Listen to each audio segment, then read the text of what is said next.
Willkommen in der Zukunft. Alles hängt zusammen. Die Dinge liegen für dich noch im Verborgenen. Aber sie werden ans Licht kommen. Mikkel? Mikkel!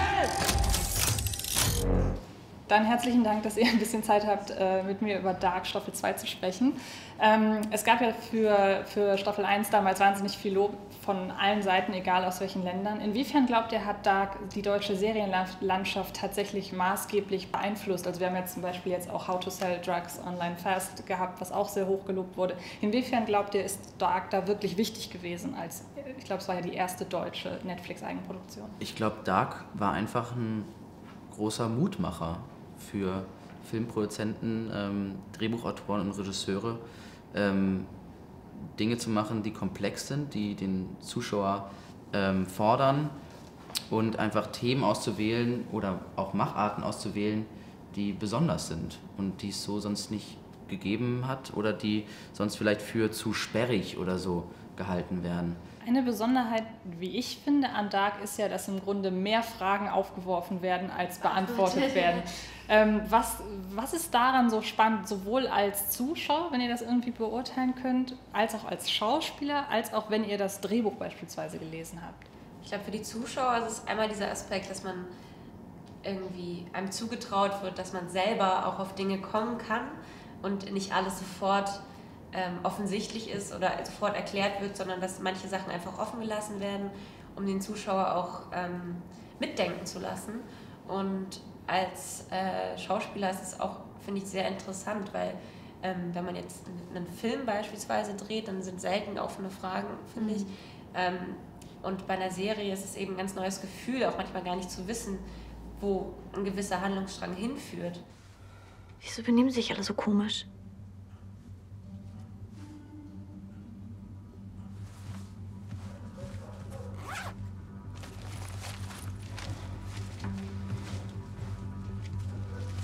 Ich will endlich rausfinden, was Sache ist. Willst du jetzt in die Höhlen gehen oder was? Kannst ja hier bleiben. Man hatte so den Eindruck, ganz lange waren Serien so übers Fernsehen. Das war sowas, was man nebenbei geguckt hat, um sich berieseln zu lassen. Dann wurde es immer komplexer mit Serien wie Game of Thrones, wie jetzt eben Dark, wie alle diese Qualitätsserien. Wir haben ja eben kurz über Chernobyl gesprochen beispielsweise.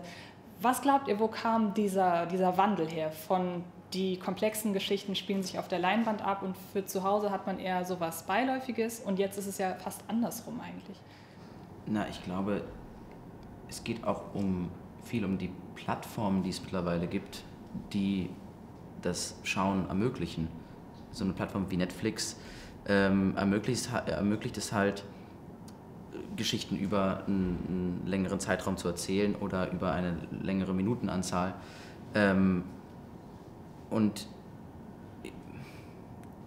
ja, ich glaube, und daher kam auch der Serienboom. Und die Serie ist halt einfach total nützlich, Geschichten weiter zu spinnen und größere Bogen zu spinnen.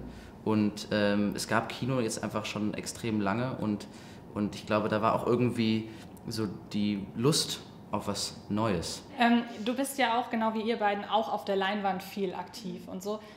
Glaubt ihr, oder ist das für euch so ein Konkurrenzgefühl, Serien bzw. Streamingdienste auf der einen Seite bzw. Filme auf der anderen Seite? Weil es wurde ja schon von so vielen Leuten geschrieben, dass die Serie den Film ablöst. Seht ihr das als Konkurrenz oder seht ihr das als Ergänzung? Nee, überhaupt nicht als Konkurrenz. Ich sehe es eher total als bereichernd. Also als, wie Luis eben gerade auch schon gesagt hat, eine neue Form, eben Geschichten zu erzählen. Und es gibt ganz viel Mut da drin. Es gibt ganz viel Möglichkeit, als Schauspielerin oder Schauspieler auch total schön eine Rolle auch mal so lange spielen zu können. Und ich glaube, dass es immer so schade ist, wenn man anfängt, so Dinge als Konkurrenz zu sehen und als negativ zu sehen, sondern wenn man tolle Sachen hat, die irgendwie die Leute dazu bringen, irgendwie Filme oder eben Serien zu gucken, dann ist es doch super. Und das heißt, es ergänzt sich eher alles und, glaube ich, zeigt dann eher, wir wollen einfach Geschichten erzählen und wir wollen irgendwie die Zuschauer mitnehmen und wir wollen wissen, was die sehen wollen und daraus dann eben unsere Konzepte bauen. Und deswegen sehe ich das eher als sehr positiv.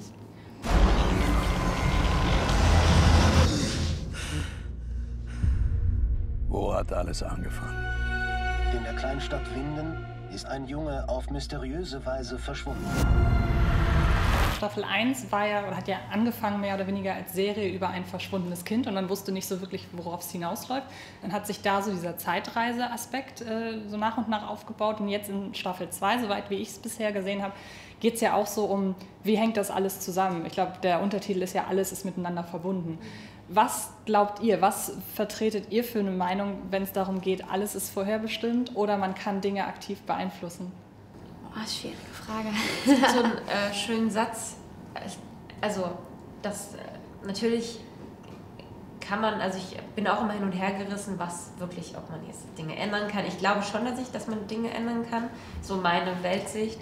Aber es gibt so einen Satz, der mir irgendwie so im Kopf geblieben ist, dass Leute, die vielleicht denken, dass alles vorherbestimmt ist, trotzdem, wenn sie über die Straße gehen, nach rechts und links gucken, ob ein Auto kommt. Also irgendwie glaube ich, selbst wenn man total daran glaubt, dass alles so kommt, wie es kommt, ich glaube, so ein bisschen ist der Instinkt des Menschen trotzdem der, dass man nicht komplett das... Ich finde das Gefühl total schrecklich, ja. wenn alles vorherbestimmt wäre. Du hast nichts in der Hand. Nee, genau, das finde ich ganz schrecklich. Damit will ich mich, glaube gar nicht anfreunden mit dem Gedanken. Nee, ich glaube, ich weiß nicht, ich habe halt das Gefühl, so dieses Mysterium Zeit und wie das alles zusammenhängt, das ist wahrscheinlich auch eine Frage, die jeder für sich anscheinend auch irgendwie beantwortet und teilweise gibt es dann irgendwas, aber ich weiß nicht, ich finde auch, man baut sich das vielleicht so, wie man auch gut durch die Welt kommt und ich glaube, wenn wir jetzt alle zu sehr denken würden, ist ja eh alles vorbestimmt, dann kommt keiner mehr ins Handeln, deswegen glaube ich, ist vielleicht so ein gesunder Mittelweg auch so ein bisschen Vertrauen ins Leben und so ein bisschen vielleicht ein Vertrauen in eine Führung,